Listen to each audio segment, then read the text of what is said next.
Welcome. Today we are continuing the Gintama journey with episode 145 and 146. The last two episodes of the Yoshiwara arc.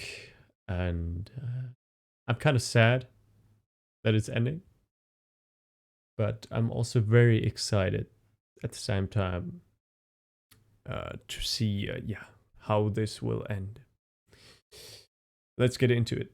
As always, if you enjoy the content I'm making and you want to support the channel, head over to my Patreon, link in the description down below. Thank you, Patreons, for your support. As always, appreciated. Also, join the Discord server if you want to discuss any kind of topic, anime related, or in general, anything. And subscribe if you haven't yet and you want to see more. So let's get into episode 145. It's very important. It's crucial that we got this kind of mini flashback for Hose. His character so far had been a bit shrouded for me. His motive, his true perspective, his purpose.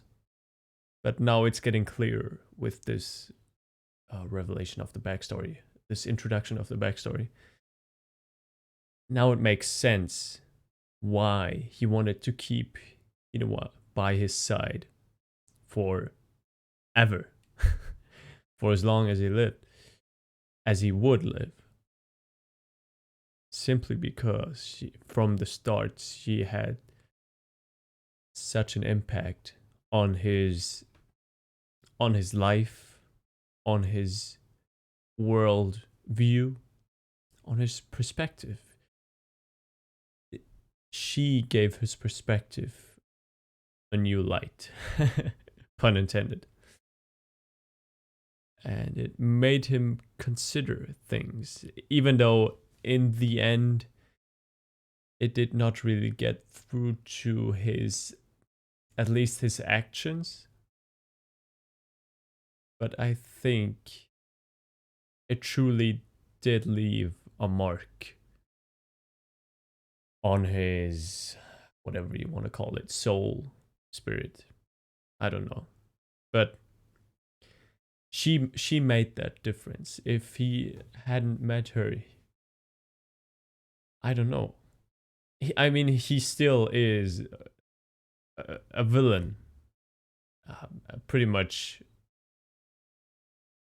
all evil, right? But this backstory gives more meaning, more purpose to his actions, to his character. So you can at least understand his motives a bit more, even though he has committed atrocities and at the end of the day he's still the bad guy. I saw some comments below the video which said, oh, this whole backstory is so unnecessary and is bullshit and it didn't make me like the character more. But in my opinion, it is a good reflection of real life, because everyone has their own reasons for doing what they do. Even, I mean, I don't want to get too extreme, but people who commit murder or are affiliated with some really evil people and stuff, but they are also, for whatever reason, they came into this part of life and changed their direction, their path. And at the end of the day, even though so much atrocity is committed and so much violence, hatred, and damage done, at the end of the day, they are still people at their core. And beyond that, even more.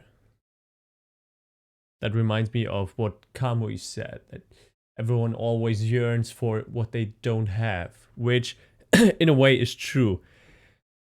But Also, another topic for meditative talk, happiness, or I think I said that before, the theme of happiness, that happiness is always what we are striving for in our life. Everything you do is because it is in the name of happiness, in the pursuit of happiness. Everything you do, everything you try to achieve is to be happy. But we can't get that true happiness, everlasting happiness, boundless happiness is not derived from objects. So success, materialistic success, relationship, even a lifelong partner, stuff, cars, an anime like Gintama, you cannot really get true happiness from that because it is an object. I would argue, and this is my personal opinion, that true happiness is something that we already are. It is the nature of our being. But this is, I would like to get into that more in another video. So it's kind of it's the irony of life. We're always trying to get happiness because we believe we lack something. Something's missing. We're not happy at our core. But actually, it's the exact opposite. If we turn inwards and not really outwards towards objects and experience, then we see the truth. Yeah, well, so that's why I said I disagree with Kamui. We always yearn for something that we don't have. It is true, yes, in the materialistic sense, but not really in the spiritual sense. The final showdown between Gin and Hosen was pretty damn awesome. The animation, really well done. The effects, choreography, and the Hyaka Tsukuyo helping Gin out made me feel good. And how Gin jumped into saved Tsukuyo. There is a bond forming, I can see that. Yes, indeed, I can see that. In what way? I'm not sure yet, but there is a connection, a bond. Yep. Yeah. I'm still not too sure about this whole his body drying up. I mean, it's a literal change in his physicality, but it's, from my understanding, it's all really metaphoric, even though it's happening in reality. So I'm not too sure what to make of it yet. Kamui as well is always shielding himself from the sun. But if it would be a trait of the Yato, they can't face the sun, then what about Kagura and Umibozu? Or it's only select Yato that have gone down the path of killing, of violence, and thirsting for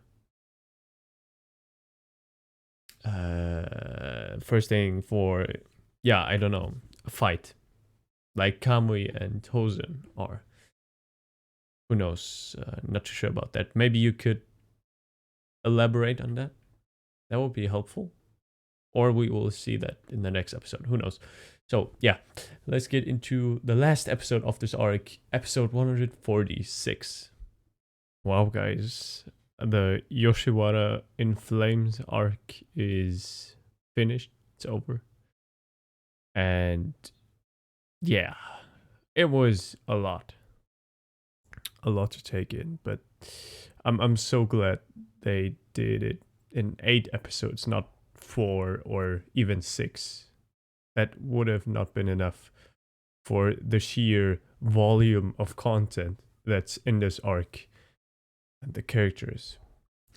Even though I do have some negatives to talk about, but first of all,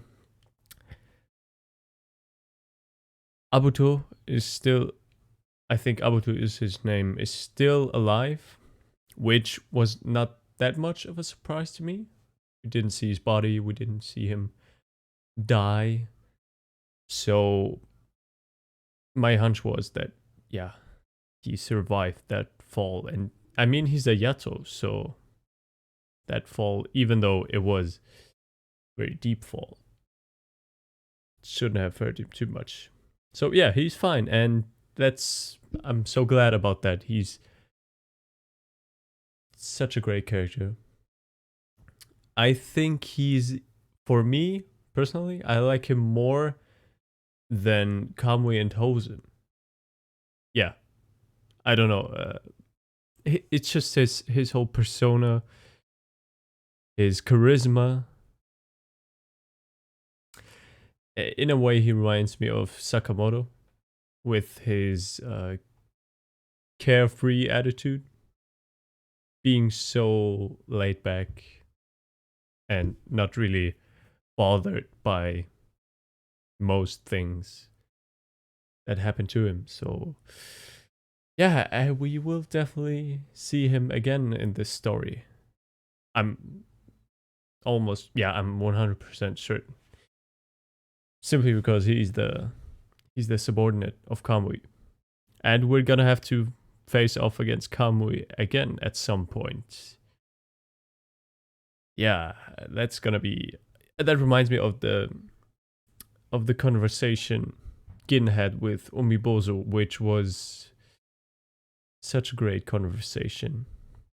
Umibozu had some really meaningful things to say about Hosen himself and this whole Kamui thing, his son, how Kagura is gonna try to rectify their mistakes that they made with Kamui. She wants him to get back to his old self. But is that gonna be possible? And doesn't even have to be his old self, just clear realization of that fighting, violence, blood killing is not truly what life is all about. Which for him it is right now. It's always been, yeah, probably not always, but at some point something changed and he went down that path. The question Umibozu posed towards Gin, what are you gonna do when Kagura is with you? You're gonna clash with Kamui. She doesn't want him to die. So you will have to make a decision. What are you gonna do? It's a very good question. What is Gin gonna do? What is his decision, his action gonna be? Yeah, so they're building up that future conflict, which is great. This arc is not just one isolated arc, but so much more. I mean, the whole this is a very unique arc for, especially for Gintama itself. 8 episodes, so much world building, so many significant characters to not just to this arc specifically, but to the whole Gintama story. Yeah, and the introduction of Tsukuyo. She's so great. I love her. She's amazing. So yeah, this arc did a lot of things differently than the ones before. So it's automatically a very good arc in that aspect. The fighting, the whole action scenes, and that is also a bit of a gripe I have with this arc. In my opinion, it felt like there was too much action the whole time. There were a lot of moments of introspection, reflection, philosophy, silence. Yes, but it still felt like it was a bit overwhelming with the whole violence and the fighting, which do not misunderstand me. I love that shit. Really. I love action and fighting, but Gintama is so much more than that.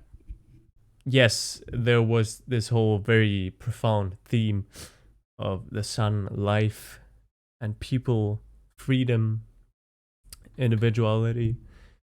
Yes, but I think they could have elaborated more on Yoshiwara itself. Sorry, my nose is itching. Ah! And then I always make these kind of faces. Yeah, whatever. And they could have elaborated more or could have explored Yoshiwara, the daily life activities, the people there more. They it sufficed with what they've shown, what they've talked about, what they've insinuated, all of that stuff. Yes, it was definitely enough. There as it is, it's good. It's very good. It is. But it just felt like there was could have been some more exploration on that. Now, aside from that, well, everything else was just awesome. Yeah. This is for sure one of the best arcs in Gintama so far. Now, the thing is with, and yeah, the gripes I have, Seita at some points was really annoying. I kind of disliked him as a character, even though in the context of everything, it was justified the way he was behaving, acting, but there was a little bit too much whining and just shouting out names. Ginza! Even though that's kind of funny.